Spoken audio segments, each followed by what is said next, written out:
दोस्तों, भीमराव अंबेडकर पर जो कांग्रेस पार्टी राजनीति कर रही है, वो राजनीति दिखाता है कि कांग्रेस पार्टी पूरी तरीके से निष्ठा की पराकाष्ठा पर उतर आई है। आखिर बाबा साहेब भीमराव अंबेडकर पर जब सवाल उठाया जाता है और बाबा साहेब भीमराव अंबेडकर पर जब सवाल पूछा जाएगा, तो ये सवाल आखिर पूछा जाएगा कि 1992 में उनको भारत रत्न क्यों दिया गया। आखिर एक संविधान निर्माता जिन्होंने भारत का संविधान लिखा, उसमें उनका सबसे बड़ा योगदान रहा। उस संविधान निर्माता के योगदान में बाबा साहेब भीमराव अंबेडकर को अब 42 साल बाद, आज़ादी के 45 साल बाद भारत रत्न देते हैं। और यहाँ पर जो इंदिरा गांधी और पंडित जवाहरलाल नेहरू स्वयं को भारत रत्न रख लेते हैं। कौन सी परंपरा है? किसी प्रधानमंत्री ने जो गैर गांधी परिवार से है खुद को अपने को भारत रत्न नहीं दिया था, लेकिन कांग्रेस के जो घोषित गांधी परिवार है उसने अपने पास ये पुरस्कार रखा।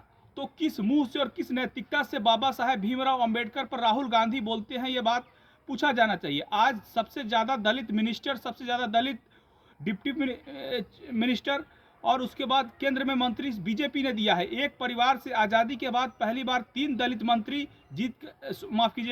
सांसद जीत करके बीजेपी की पार्टी से आए हैं। और इसके बाद भी अगर राहुल गांधी सवाल उठाते हैं तो राहुल गांधी से माना जाएगा कि राहुल गांधी राजनीति में वही बचकाना हरकत करते रहते हैं। कभी चीन के राजदूत से मिलते हैं, किस हैसियत से मिलते हैं? एक सांसद को क्या ये विपक्ष के नेता को अधिकार दिया गया है कि वो चीनी राजदूत से मिले? अगर मिलना है तो पहले भारत सरकार को इन्फॉर्म करना होगा। इन्फॉर्म करने के बाद उनको इजाज़त भारत सरकार देगी, तब मिल सकते हैं। वो भी भारत के प्रधानमंत्री बने नहीं है। उनको समझना चाहिए कि उनकी सत्ता, जो कांग्रेस की सत्ता जो चलाती थी, उनकी माता श्री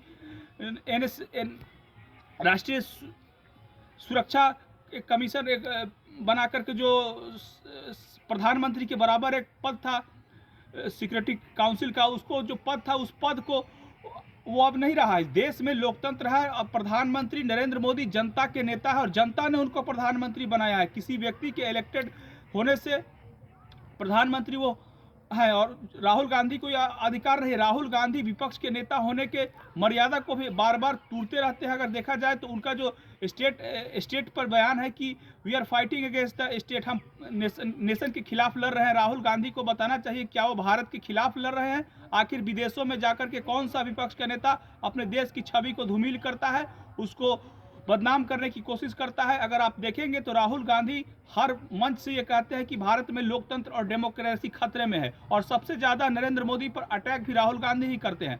राहुल गांधी के अटैक करने से ये बात तो स्पष्ट है कि भारत में लोकतंत्र जिंदा है। किस विपक्ष के नेता को नरेंद्र मोदी की सरकार ने जेल में डाल दिया है? अगर जेल में डाला है तो उसके लिए न्यायपालिका है और न्यायपालिका ही इस बात को तय करती है कि कौन जेल में रहेगा, कौन बाहर रहेगा। न्यायपालिका अगर जेल में रहेगी तो उसको बाहर निकालने के लिए न्यायपालिका है। अगर देखा जाए तो ये पूरी की पूरी जो प्लानिंग चल रही है राहुल गांधी एंड कंपनी और विपक्ष का, ये नैरेटिव फेल होने वाला है और 2025 में हर चुनाव में पराजय का सामना करना पड़ेगा। धन्यवाद।